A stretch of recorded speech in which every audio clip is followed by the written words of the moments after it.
ஒரு பேச்சாளர் என்ன பண்ணார் தெரியுமா, வேகமாக போயிருக்காரு. ஒரு காட்டு வழியாக போகும்போது சிங்கம் வந்து எதிரில் நின்று தான் வழி மறிச்சிருக்கு. ஏன் என் நிற்கிற அப்படின்னா, எனக்கு பசிக்குது, உன்னை சாப்பிட போகிறேன்னு தான் சிங்கம். நீ என்ன இப்போ சாப்பிட்றாத, நான் ஒரு முக்கியமான கூட்டத்தில் பேசுறதுக்காக போயிட்டுருக்கேன். மீட்டிங்கை பற்றி எனக்கு கவலை இல்லை, உன் பேச்சை பற்றி எனக்கு என் பசி தான் முக்கியம், உன்னை சாப்பிட போகிறேன். ஐயோ, அவங்கெல்லாம் ஏமாந்துருவாங்க, நம்ம ரொம்ப பேர் காத்துட்டு இருக்கிறாங்க பேச்சை கேட்கறதுக்கு. நீ என்ன அவ்வளோ நல்லா பேசுவியா அப்படின்னு தான் சிங்கம். அதை ஏன் பேச்சை கேட்டால் அப்படியே கேட்குறவங்க மயங்கி விழுந்துருவாங்க.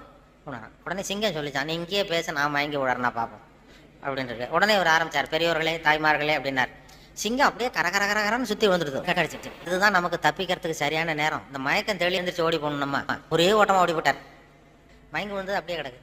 இவர் அங்கே இருந்து அந்த சிங்கத்தை பார்த்துட்டு மனசுக்குள்ளே நினச்சிக்கிட்டாராம், நல்ல வேளை நம்ம பேச்சை கேட்டுட்டு அந்த சிங்கம் மயங்கி விழுந்ததுனால நாம் தப்பிச்சோம் அப்படின்னு அவர் நினச்சிக்கிட்டாராம். அதே நேரம் சிங்கம் லேசாக தலையை தூக்கி ஒரு கண்ணால் அவரை பார்த்துதான், பார்த்துட்டு இது நினச்சிக்கிட்டு தான், நல்ல வேளை மயங்கி விழுந்தது மாதிரி நடிச்சதுனால நாம் தப்பிச்சோம்